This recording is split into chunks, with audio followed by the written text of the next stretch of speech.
Isaac, todo gente, ¿cómo están? ¿Todo bien? Espero que sí, porque vuelvo con los videos y esta vez vuelvo con las biografías. Voy a hacer la de Isaac Asimov, el gran escritor de ciencia ficción ruso-estadounidense que seguramente todos lo conocen. Acá viene lo que fue su vida. Empecemos. Isaac Asimov nació el 2 de enero de 1920 aproximadamente en Petrovich, Rusia, en el seno de una familia de molineros judíos rusos en una época muy movida, ya que acababa de terminar la Primera Guerra Mundial y Rusia estaba atravesando su revolución, que más adelante desembocaría en la fundación de la Unión de Repúblicas Socialistas Soviéticas, el primer país comunista de la historia.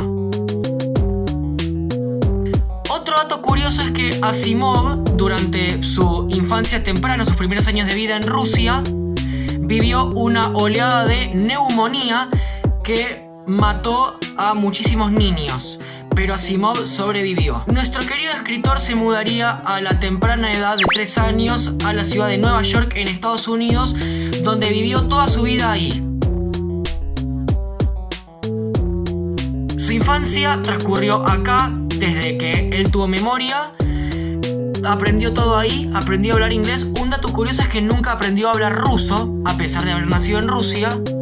Durante su juventud trabajó en kioscos en la ciudad de Brooklyn, kioscos que había comprado el padre para hacer negocio. Ahí donde encontró revistas de ciencia ficción rústicas que marcarían un antes y un después en su vida, ya que fue acá donde él descubrió que esta era su pasión.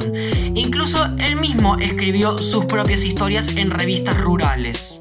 19 años empezó con sus propias obras en los llamados pulpas, que eran, digamos, revistas de ese estilo, rurales, rústicas, donde él escribía tanto anónimamente como bajo su propio nombre. Ninguna de estas historias tuvo mucho éxito. Muchos pulpas incluso los escribió cuando ya había arrancado la carrera de bioquímica en la Universidad de Columbia, de la cual se graduó en 1939. En 1940 publicó su primer cuento, Robbie, y ahí ya sí que se podría decir que inició su carrera como escritor. Robbie es un cuento de un robot psicotrónico que después aparecería en su famoso libro Yo Robot, y dicho libro es una recopilación de distintos relatos donde está recién mencionado el Robbie, embustero, fuga, círculo vicioso, entre otros cuentos. En el 41 obtuvo un posgrado en química en la Universidad de Columbia también, y también publicó el libro Anochecer. Al año siguiente, en 1942, publicó el cuento titulado Círculo Vicioso y la novela Fundación. Se casó con Gertrude Bulgerman y encontró un trabajo como investigador químico en la Marina de Estados Unidos. Como era la época de la Segunda Guerra Mundial, él trabajó como investigador químico en los astilleros, como recién dije, y él se dedicaba a arrojar información para el desarrollo tecnológico de la Fuerza Naval de los Estados Unidos. En 1948 finalmente logró conseguir el doctorado en química. Ese sería, digamos, su título universitario. Y además entró como asociado en la Universidad de Boston. No llegó a trabajar como profesor todavía, más adelante se iba a lograr, todavía no llegamos a eso. Y cabe destacar que la década del 50 fue muy importante para Isaac, ya que en el 51 nació su primer hijo, David, y en el 55 nació Robin, el segundo.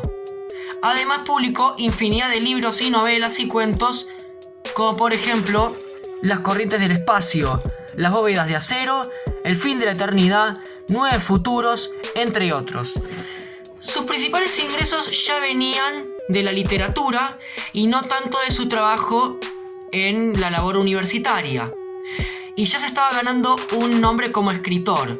Incluso en la Universidad de Boston, tanto sus compañeros de trabajo como los estudiantes ya lo conocían por los libros y se estaba ganando la fama ahí. Todavía no había saltado a nivel mundial, pero sí se estaba abriendo lugar y se estaba haciendo un nombre en la literatura, y en especial ya estaba empezando a sembrarse su semilla como el ídolo de la Hard SF, es decir, la ciencia ficción dura, el subgénero de la ciencia ficción en el cual se arrojan, digamos, datos e información técnica sobre los cuentos.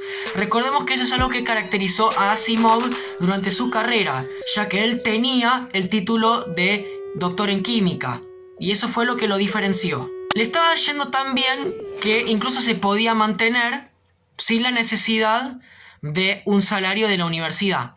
A pesar de todo esto, logró entrar como profesor asociado hasta que en el 79 lo ascendieron a profesor titular de bioquímica en la Universidad de Boston. Algo que no mencioné de la vida personal del escritor es que en el 73 se separó de Gertrude y se volvió a casar por segunda vez con Janet Opal, o también Janet Asimov, que también era una famosa escritora de ciencia ficción hasta hace relativamente poco. Otra cosa, además de puros cuentos y pura ciencia ficción, Asimov también escribió divulgación científica. Acá veamos algunos títulos.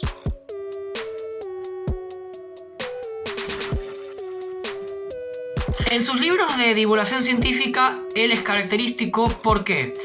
Porque defiende mucho posiciones humanistas y racionalistas. A pesar de eso, él está abierto a escuchar y respetar también posiciones religiosas y lo que es la inteligencia intuitiva, aunque no es ese su fuerte. Recordemos su gran influencia de la universidad y su título como químico. No está de más mencionar que él acuñó por primera vez ciertas palabras que más adelante serían adoptadas por la jerga científica, tales como robótica, psicotrónica, entre otras. De hecho, él desarrolló las llamadas 3 leyes de la robótica, que son las siguientes. Número 1. Un robot no puede atentar contra la integridad física de un humano. Número 2. Un robot siempre tiene que obedecer las instrucciones de un humano, a menos claro de que lo manden a dañar a otra persona, es decir, violar la primera ley. Y número 3. Un robot siempre debe cuidar su integridad, a menos que esto entre en conflicto con alguna de las 2 leyes anteriores. En el 77 empezó a tener complicaciones de salud, ataques al corazón, insuficiencias renales, y tuvo que someterse a innumerables operaciones, cirugías e intervenciones médicas. El público estaba muy atento y muy preocupado por su salud, ya que ya para esa altura se había hecho famoso. Su salud fue de mal en peor hasta que finalmente falleció el 6 de abril del 92. Un año después de su muerte, su familia finalmente acabó revelando que Asimov convivía con SIDA. Todo esto se ocultó durante la enfermedad, el deterioro de salud y su muerte, ya que en aquel momento el virus del SIDA estaba atemorizando muchísimo a la sociedad del momento. Entonces, incluso el propio Asimov sabía esto y nunca se animó a revelarlo, ya que quedaría muy expuesto al ojo público. Sin lugar a dudas, Asimov dejó un legado en lo que es la ciencia ficción, se ganó un nombre y sus obras y sus aportes nunca serán olvidados. Hasta acá llegó el video de hoy. Como siempre, espero que les haya gustado. Si te gustó y querés darle like, muchas gracias porque estás ayudando al canal. Y estate atento a los próximos videos. Besote, fuerte abrazo y nos vemos. Chao.